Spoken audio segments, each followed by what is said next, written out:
How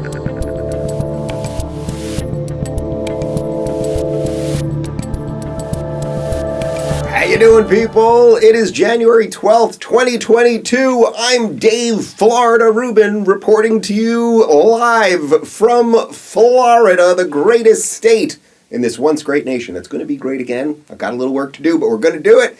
And of course, we are on YouTube, Rumble, and Blaze TV. Do me a favor, share, subscribe, tap the notification bell. All of that stuff, I'd consider it a solid. Much appreciated.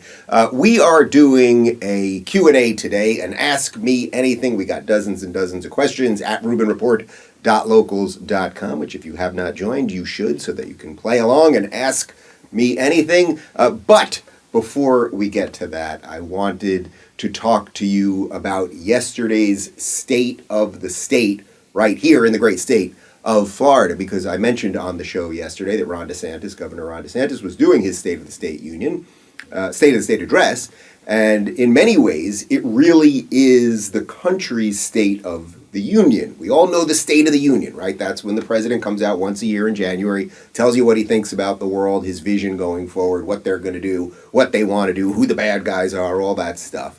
Well, frankly, I don't think Joe Biden is very good at his job, and I don't have any faith in the Democratic Party at the moment, and I don't think there's a real vision there, although maybe there is, and it's just not a vision I like.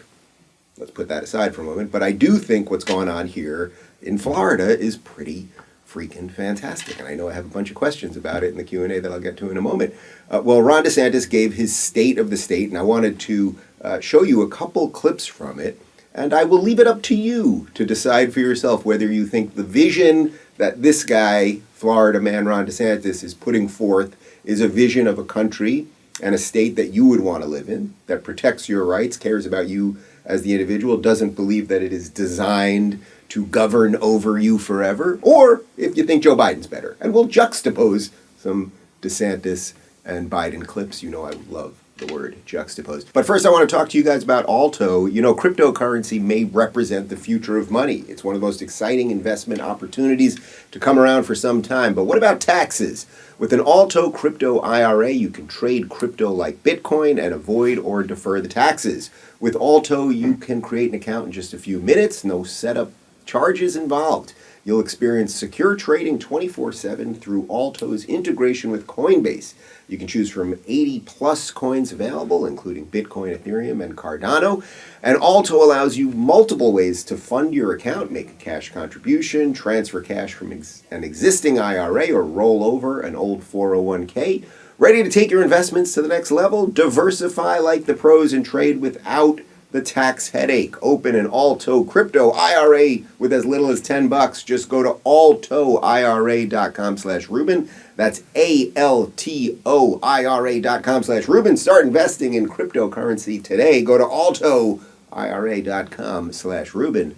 And now back to me. All right, let's get right to it. DeSantis gave what I think was a pretty spectacular State of the State address. But don't take my word for it. Here's Ron. In Florida, we have protected the right of our citizens to earn a living, provided our businesses with the ability to prosper, fought back against unconstitutional federal mandates, and ensured our kids have the opportunity to thrive. Florida has become the escape hatch for those chafing under authoritarian, arbitrary, and seemingly never-ending mandates and restrictions.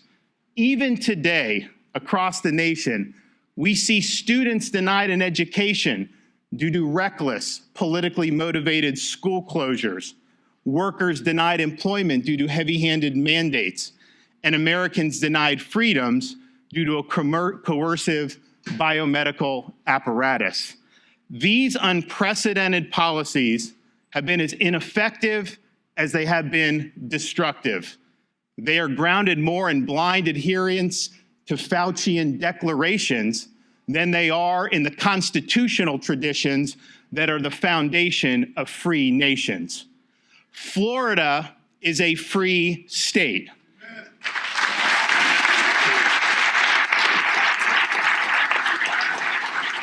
God, that's absolutely beautiful. I'm living in Bizarro, California. My whole life has turned around. He talks about things like the Constitution. Remember that? We used to think We used to think that the Constitution was pretty great. He talks about kids having the opportunity to thrive. He talks about the mandates and why they're bad, all that stuff. But I know I want to give the devil his due. Joe Biden must have a plan for America, so we said, okay, let's put together a little compilation of some of Joe's thoughts. Because we cannot get reelected, we cannot win this reelection. We can only reelect Donald Trump. You know, I've adopted the attitude of the great Negro at the time. Well, for their trust and confidence. I've got a lot of thanks to give out here. First and foremost to my perfect wife, Stephanie. And the kids used to come up and reach in the pool and rub my leg down so it was straight, and then watch the hair come back up again. They'd look at it. So I learned about roaches. I learned about kids jumping on my lap. And I've loved kids jumping on my lap. I learned about roaches. I learned about kids jumping on my lap. And I love kids jumping on my lap. So you can see there's a contrast, let's say, of styles, right? But maybe that wasn't enough to really prove the point. Here's more from Ron DeSantis.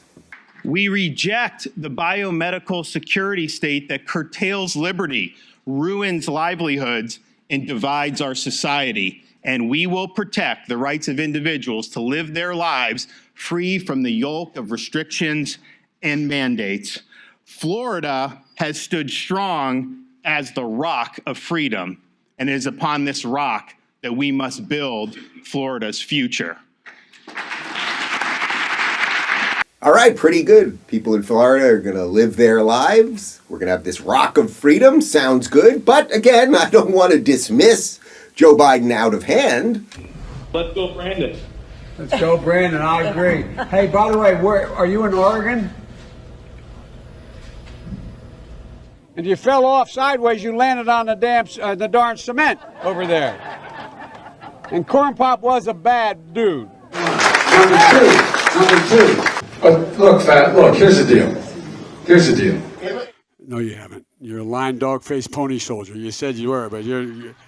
Poor kids are just as bright and just as talented as white kids. We hold these truths to be self-evident. All men and women created by you know the thing. You know the thing. All right. I don't want to be heavy-handed, though, so I'm not even going to say any more about this. You guys just take all of that and think about how you want to go forward with your life. What type of person would you want governing someone like you? DeSantis or Corn Pop? You decide. Guys, before we get to the Q&A, let me talk about ExpressVPN real quick. When did we decide to stop upholding free speech as a basic right? It's been a while. What's playing out right now at big tech companies and social media sites sets a dangerous precedent. Look, it doesn't matter what your politics are or who you voted for. Everyone should have the right to express themselves freely. Sadly, the big tech monopoly has instead opted for silencing tactics and censorship. To fight back, I recommend using ExpressVPN. Ever wondered how tech giants make their money? Well, by tracking your searches, video history, and everything you click on. By building a profile on you and then selling off your sensitive data. When you use the ExpressVPN app on your computer or phone, you anonymize much of your online presence by hiding your IP address. That makes your activity more difficult to trace and sell to advertisers. ExpressVPN encrypts 100% of your network data to protect you from eavesdroppers and cyber criminals. But what's best is how easy it is to use. It takes just one click to protect all your devices. That's why ExpressVPN is rated #1 by Business Insider. So let's stop allowing big tech to revoke our rights to free speech. Why not revoke their right to your data instead? Secure your internet with the VPN I trust for online protection. Visit expressvpn.com/Rubin. That's EXPRESS. VPN.com/Rubin to get 3 extra months free with my exclusive link. Go to expressvpn.com/Rubin right now to learn more. And now back to me. All right, let's dive right into the Q&A. Thank you guys for submitting so many questions. We tried to mix it up. Here we go. Darren says, what has been the biggest surprise in your move to Florida? Well, look, the easy answer is that, I'm free. That's not really a surprise. I think the surprise has been just how stark the difference is between living in Florida and living in California. Like, people here are out and about. They're smiling. You see their faces. They're engaging with each other. Like, I feel like I've talked to more strangers and had more just sort of pleasant interactions with waitresses and bartenders and just people on the street, and everyone that's coming up to me is friendly. You know, usually I do depend on the kindness of strangers, and people are usually very nice to me. You know, people that know me, when they come up and say hi and, you know, whatever, they like the show. But, like, there's something different about the way that people are when they come up to you here. Like, there is a reason for being here. And I've gone to a couple parties that did not involve social distancing, and all of the people that I'm meeting, there's such an influx of refugees, and I know there's always that worry. There's always that worry. Okay, are these people going to bring those bad voting habits? Are they going to just do all the things that they did in those other states, in those blue states? But I really sense that people get what they're fleeing. Like, the difference right now between Florida and California, the difference right now between Texas and New York, these things are the gap is so wide that people get it. So your question is about the biggest surprise. It's like, even though I knew it was going to be different, I cannot believe how different it is. I genuinely feel like I'm living in a different country. And maybe that's just how it was supposed to be. And that means that the whole experiment is working so that we can have a state of the state by a guy like Ron DeSantis. And I know that the machine here is set up to free us, to keep us free. And it just ain't that way in California. So the surprise has just been, really, it's just been, every day here has been wonderful so far, really. It's just been great. Craig says, do you think that Ron DeSantis serves the country better as the governor of Florida or as a presidential candidate in 2022? If not DeSantis in 2024, who would you support? So everyone's asking this question. You know, I mentioned that I had this dinner with DeSantis a couple nights ago, and it was off the record, and there was some conversation around that, which he didn't really comment on, and if he did, I wouldn't be able to say it anyway. My personal preference at the moment would be that he stays the governor of Florida. Like, the state that you live in is just going to be more important in some ways than the federal government going forward. Yes, the federal government can declare war across the world. The federal government is supposed to protect the borders. The federal government has a couple other things it's supposed to do. We have these bloated budgets and ridiculous departments, you know, Department of Education, et cetera, et cetera. But it's very obvious that the state you live in is more important right now. So I would love to see, you know, DeSantis is just still in the midst of his first term. I would love to see him stay here, keep strengthening that bedrock of freedom that he was talking about earlier, right? Like, keep making sure this thing is set up right so that the other states that care about freedom can model it for themselves. I think he's also showing people that you can relentlessly and mercilessly stand up against mainstream media, because the hit pieces on this guy are just nuts. Like, they're pulling the Trump stuff with him, and he's either ignoring it or punching back even harder, which is great. So my preference at the moment would be that he keeps Florida, and then we figure out what to do in 2024. As far as who they should choose, if not DeSantis, well, look, let's sort of put Trump aside for a moment. He either will run or he won't, and if he does, he's going to be the candidate. So that's just like one piece of this thing. But I would say that, first off, I still do not believe that Joe Biden, a.k.a. Corn Pop, is going to make it all the way to 2024. His cognitive functions just ain't right. Everyone knows this thing is not working. His approval rating is tanking. Like, the thing is not working. If you think Joe Biden right now, only 1 year into this disaster, like, if you think he's not great now, how do you think he's going to be in 3 years from now, and then having to campaign and everything else? So then the obvious question is, well, then do they run Kamala? Nobody really likes her. Like, what do they do? Now people are talking about Hillary again, but I know you're asking me about the Republicans. My point is that I think they're going to be so damaged at that point that the Republicans will have a lot of opportunities. So I don't know exactly who it is. Like, I could go for a guy like Tim Scott, let's say. You know, there's obviously Nikki Haley. Like, there is a crop of people, right? Like, there is a crop of people. Ted Cruz, Rand Paul. I mean, he'd be too libertarian for sort of mainstream. But, like, there is some version of something that can work. I just want to see the states flourish at the moment. So that would be my preference, but I honestly don't have any insight into his real thinking on it. DeSantis, that is. Joe says, who would you like to have as a guest but haven't had on the show yet? People ask me this a lot. I always say that Bill Maher is sort of the main one at the moment because I do want to discuss sort of what happens at the end of liberalism and that he gets it on the free speech stuff, as you know. He gets it on wokeness and critical race theory. But at the end, if you're going to still tell people to vote for Democrats and you still believe that high taxes are good and you still believe in the welfare state and all that, it's like, what do you really believe? So I do want to discuss that with him. I've been somewhat critical of Bill, but I do like him. I think that he could really help usher in what would be this new wide tent on the right, and I would love to talk to him about that. Obviously, I want to have Ron DeSantis on. We're going to do that one for sure, no doubt. I'd really love to have George Lucas. I don't talk about Star Wars that much. It's really been all banged up. I didn't think Boba Fett was that great. I didn't love Mandalorian and everything else, but I would just love to talk to this guy who created such a world that so captured my imagination and captured the imagination of several generations of people, and I would love to talk to him about what it was like to fight when he was like an indie filmmaker, sort of making Star Wars, fighting the system, then ultimately selling the franchise to the corporation, and then watching the corporation Disney, and then watching the corporation sort of destroy his art and what that struggle is like. There's just a ton to talk about there. So how about that? Bill Maher, Ron DeSantis, George Lucas. Oh, and then I'll do one on the tech side. Of course, Elon Musk, who, basically, if we're going to continue on Earth, like, this guy's got the right ideas, and meanwhile, Elizabeth Warren is always trying to attack the guy. And it's like, has she ever produced anything other than pretending to be a fake Indian so she could get a job? So Elon Musk would be a good one, too.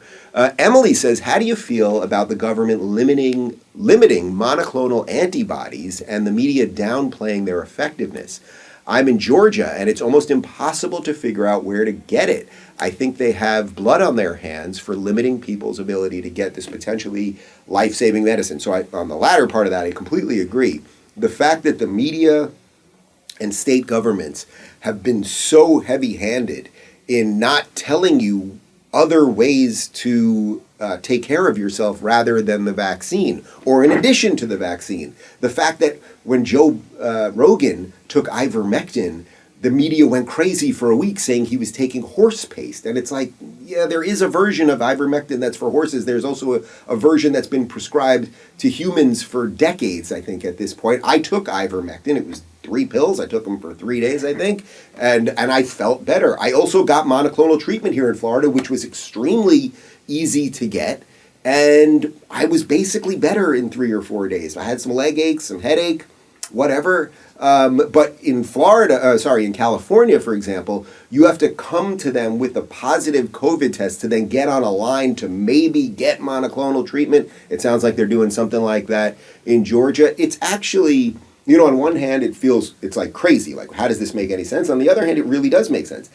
The governments, especially in these blue states, and the CDC and the NIH and everything, they want to control every bit of your life. They want you to get vaccinated. I'm not even convinced at this point that they want you to get vaccinated because it's going to keep you healthy, right? We know that the vaccines really aren't working as promised, but they're sort of testing, can we just get people to do whatever we want when we want them to do it? And can we get them not to use their own logic and reason? And can we get doctors to not abide by their Hippocratic oath? Can we push these people so far?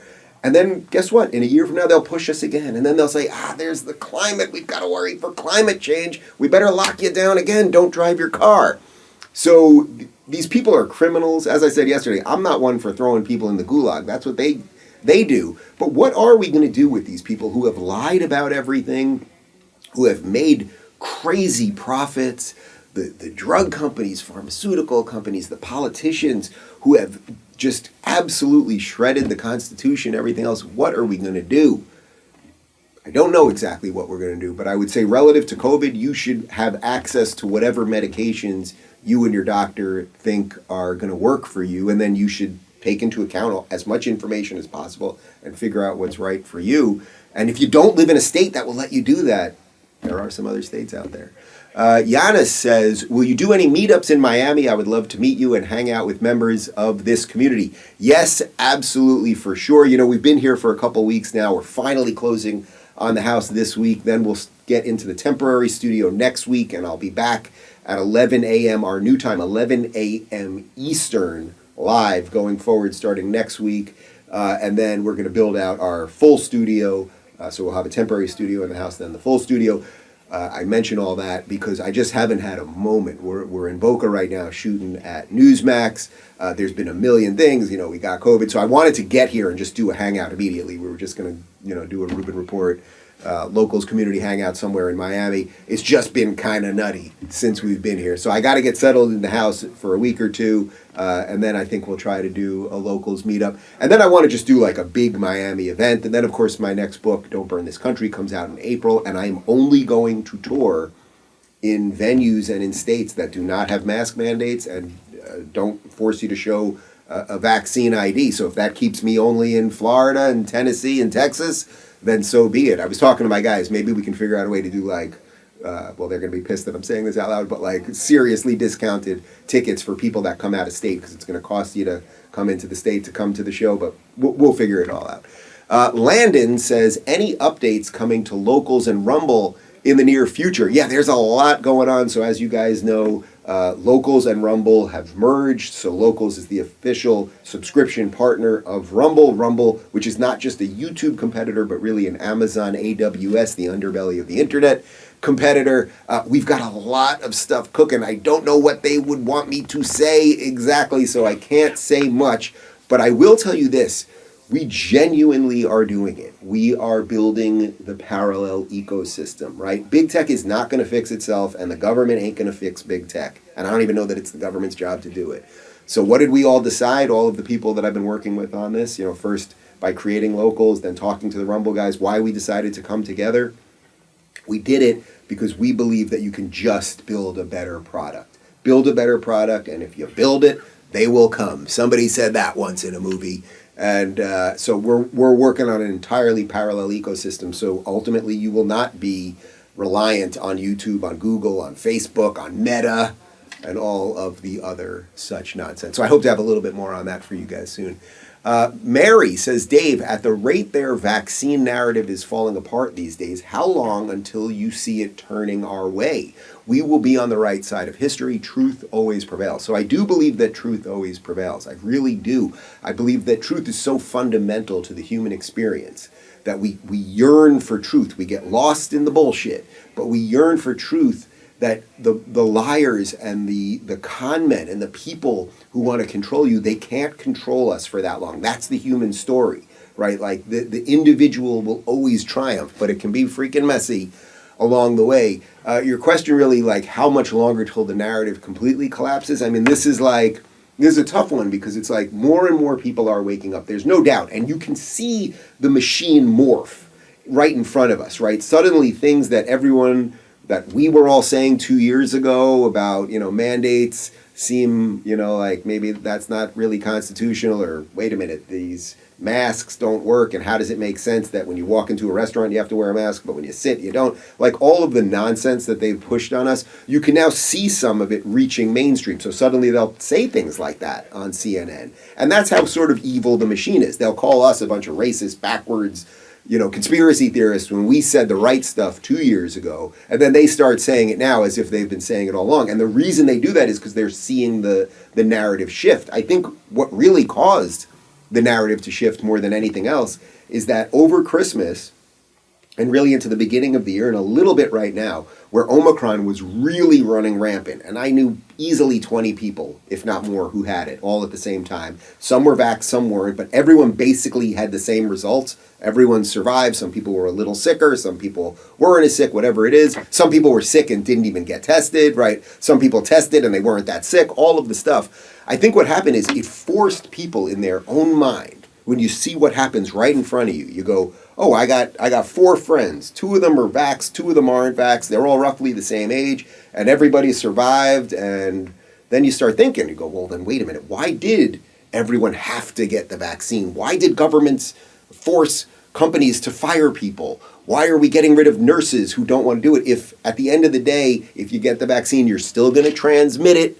Don't boot me, YouTube. You're still going to catch it. Don't boot me, YouTube, et cetera, et cetera. So I think truth and reality is like forging a way through, and we just got to keep pushing because the machine is always one step ahead for some reason. Shannon says, would you ever come to Phoenix, Arizona to do a meet and greet of any kind? I still have hope that my home state hasn't gone blue the way they say it has, even with all of the Californians moving here. If not, I'm happy to make a special trip to Florida. Anyway, I truly couldn't be happier for you and David with your big move. Can't wait to see the new studio and what this year brings for you. Well, thank you for the kind words. I'd love to get to Arizona, Phoenix in particular. I did a stop in Phoenix with Jordan a couple of years ago. I did stand-up in Tempe. I don't mind that dry heat, but I would love to see you make the move over here in Florida. I sense Arizona is going to be okay. You know, they had a lot of stuff around the election that people weren't happy with. I think that's energized a certain amount of the base. Obviously, Blake Masters, who's my buddy, is running for senator in Arizona. I think he's getting some nice momentum. I was actually at a fundraiser that he did here in Miami a week or two ago, and he's good, and he's honest, and he's decent, and he doesn't even really want to be a politician, which is exactly why he should be a politician in a way. So I have hope for Arizona. I don't know the specifics of like what's going on in Phoenix exactly, but I think Arizona actually is going to be okay. TK says, how many alligators have you seen so far? None in person, believe it or not. So I'm doing the Miami area thing, and we're up in Boca right now. I know more alligator places on the southwest side of Florida, which I haven't made it to yet. I do love the southwest area. Oh, and I may do an event in southwest Florida in February. We're working on something there relative to the previous question. So I haven't seen any alligators yet, but I like alligators. As you may remember, I had two huge alligator pictures. They were like 6-foot photographs of alligators in my old studio, which now have even a deeper meaning to me. I've always enjoyed the reptile. I've seen a lot of iguanas. We've seen some huge iguanas. How big was that iguana we saw the other day? I would say 3 feet. We saw a 3-foot iguana on a dock the other day. That's pretty good. That's sort of like a mini alligator.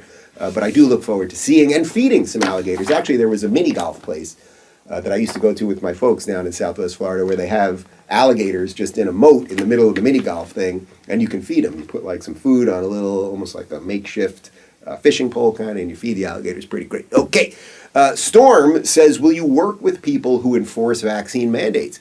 No. To the best of my ability, the answer to that is no. I mentioned before, I'm not going to tour in places where there are mask mandates or vaccine mandates. I just simply will not do it. I don't care how much money it costs me. I know the publisher's not going to be happy with me. I'm just not doing it. I can't write a book about freedom and about these things and then say, oh, but I will perform at places where they're going to force you to do it because I just can't do it. I can't do it. So will I work with people who enforce vaccine mandates? My goal would be no. And look, I own and operate and control my whole business. I am my boss. So, you know, there could be some other, I don't know every vendor we work with. So that's the best way to say it. Like, I don't know every single vendor we work with. I don't know every single company exactly that we work with in every single policy, but I promise you that I will do my best not to work with companies that force things and that force these things on their workers. And of course, you know, this can be very, very tricky. You know, we have a lot of operations here. Like there's the show, there's the production company, there's the book, there's touring, like all of these things. But this is what the parallel economy is all about. So to bring it back to that question about locals and Rumble, it's like those of us that believe in freedom, we need to start exercising that freedom. We need to say, it's not just that there's a problem and woe is me, there's a problem. We got to damn well do something about it and build better things, whether that means we have to build our own airlines and build our own new tech and build new restaurants and everything else. It's like, what do you have better to do than save the world? I have nothing better to do. Amy says, have you discovered any new favorite things in Florida that you could not get in California other than freedom? And if so, what are they? Man, has there discovered any new things that I couldn't get? Well, I couldn't get ivermectin in Florida, and I couldn't get a monoclonal treatment in Florida, which I had both of those. But you want something more fun than that. Let's see. Well, this is very exciting. I went into a store. I'm in Boca right now by the hotel. I see this great clothing store, and I was like, you know, I want to get some new fresh clothes for the show, a couple jackets, couple shirts, et cetera, et cetera.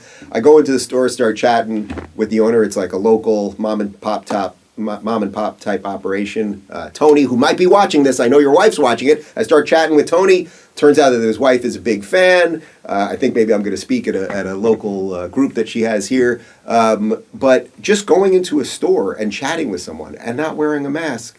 And I was like, I want to spend freaking money here. And I bought a lot of stuff. You're going to see a lot of new jackets. I'm wearing shoes for the first time in a long time. I usually wear boots. And I'm happy to do it. I was like, yes, this is what it's all about. A good man who wants to own a store and sell great products. And I wanted to spend money there. I really did. So that's what it's all about. That really is what it's all about. We've gone out to dinner. People just start talking to you. We've sat at the bar, people talking to you. So I guess that's all couched in freedom, but it's just been great. It's just been great. I've died and gone to Florida. Rebecca says, what's your litmus test for good conservative candidates? If you have 2 questions to ask them to get to their core, what would those be? I try not to do the litmus test thing so specifically. I like a little bit more of just sort of a holistic, like you can get a sense of what people believe if you let them talk enough, which is usually why I enjoy interviewing people the way that I do. I feel like if you give people some rope, either they're going to do something good with it or they'll slowly hang themselves. So I try not to do so specifically like, here are these 2 things that you have to believe. Look, individual rights is the number one thing. It is the bedrock idea of Western society, that individuals have God-given rights. You are born free as a human being. The government did not make you free. Joe Biden did not make you free. It is an innate human right that you will have as we've written in our good documents, the potential for the pursuit of happiness because you have God-given rights and the government protects those rights, did not give them. So you have to believe in individual rights, I would say, is number one. And then for a good conservative candidate,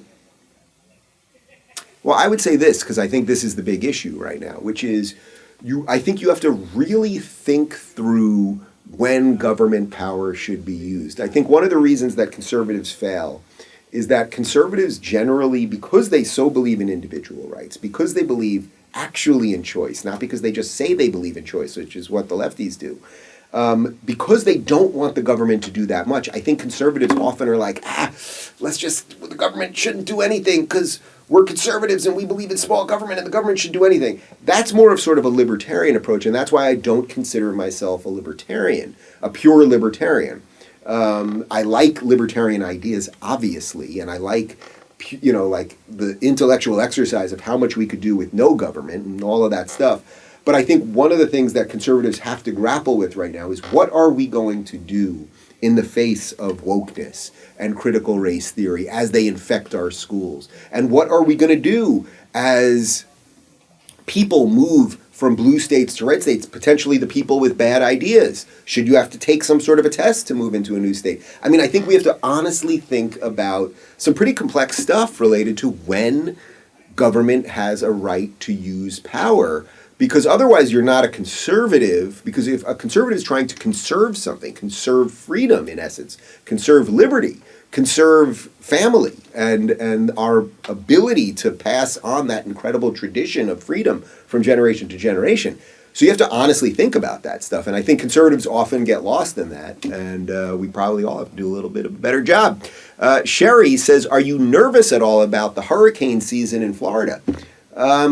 Honestly, no, not really. I'm not living right on Miami Beach, which obviously, gets hit pretty hard once a year or so. But you do get the big hurricanes here every now and again. But look, I lived in California and Los Angeles where fire would just rain down from the sky once or twice a year. You may all remember when we had those crazy wildfires in Florida about 2.5 years ago, where there were those pictures of just cars driving down the 405 and it looked like complete, just absolute chaos of just fire everywhere, and people put scary music to it and all that stuff. It looked like Mustafar, which was the lava planet in Star Wars. That was right by my house, by the way. One of the fires, they called it the Skirball Fire. It was about a mile away from my house. So, things happen. Things happen. You do the best you can. We had the inspectors come to the house, and the house is pretty solid. We're going to make a few changes related to hurricane windows and that kind of thing. But I'm not that worried. If there's a massive hurricane coming, maybe we go up north for a little bit. But Florida's been here for a long time. It's going to be all right. Ethan says, with the left going down this path of lunacy more and more each day, do you find it harder to keep the title of classical liberal, or do you feel as if you should start going by a new title, just like how you abandoned loony California for sane Florida? I talk about this a bit. Look, I wrote a book defending the ideas of classical liberalism. I think in a sane world, I would still consider myself a liberal by that definition.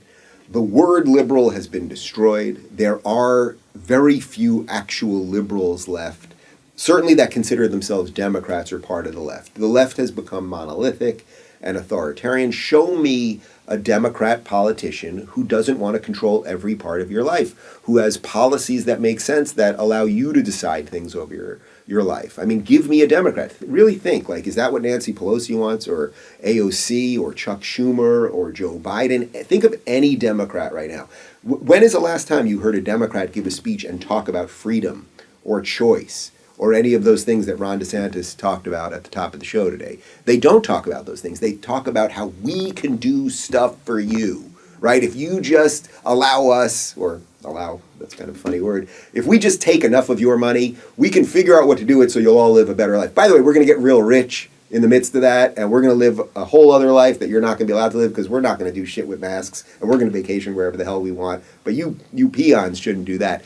So the Democratic Party has been destroyed. This is not the Democratic Party of John F. Kennedy Jr., right? It's just not that anymore. So to say I'm a liberal, it's it doesn't really make sense anymore. I would say I'm a bit on the liberal side of a new conservative movement. I like that. I also like, there was, I think for many years, a lot of young people particularly didn't like the phrase conservative. It sounds old and stodgy. And I think there was an association with people smoking a cigar and stuffy rooms talking about, the Dow Jones and money and war and all sorts of stuff. And it's that probably was true at some level, or, it was just sort of a cliche or a meme or something. But now, first off, when I'm around conservatives are nicer, conservatives are happier, conservatives agree to disagree, conservatives are more generous of time and spirit. So I like calling myself a conservative at this point. I really do. It's been an odd shift for me. And that isn't to say that I don't believe any of the things that I laid out in the first book, because I still do believe those things. But those things have been abandoned by the liberals. And I can't disconnect liberals from liberalism. There's a problem there. By the way, that's something that I would love to discuss with Bill Maher. All right, Bill says, is AOC related to the Spanish conquistador Cortez? Reparations, anyone? I don't know, but I would say yes. AOC owes us all reparations. That absolute infuriating vaccine mandate hoe, I can't stand her. She's just terrible. And it's not because I want to have sex with her, and it's not because I care about her boyfriend's feet. It's because she's a horrible human being. These are bad people. I'm sorry. It just is what it is, right? You guys know, I'll be sarcastic on this show. I'll be jokey and silly and all that stuff. But what is there left to say about someone like AOC, who does not vote in the House anymore, personally, because of COVID, right? She actually signed a document so that someone else votes for her because COVID is so scary. Yet she will go down to Miami, that is free, while demonizing Ron DeSantis for the last 2 years. She'll go down to Miami, go to a drag queen bar, have all the gays, oh my God, it's AOC, I can't believe it. They're all living in oh my God, it's AOC. And she's hanging out with these people, and she's laughing, and she's day drinking and everything else. They don't believe their own bullshit. So AOC, you're just a bad person. It's that's an odd way to talk about politics, but that's what she is. That's what she is. Eric Swalwell vacationing down here, you're a bad person. Whitmer vacationing down here, you're a bad person. These people, I want nothing to do with them. And that's why I live in the free state of Florida. That's all for our Q&A today. I've got a quick interview, about a 15-minute hit with Senator Rand Paul coming out a little bit later. Is it a little bit later today? It'll be out. It's out right now. You can find it on YouTube and on Rumble. And of course, you can play along at rubinreport.locals.com. We've got 2 more days here at the Newsmax studios in Boca Raton. And then, assuming everything goes well, move into the house in the next day or 2.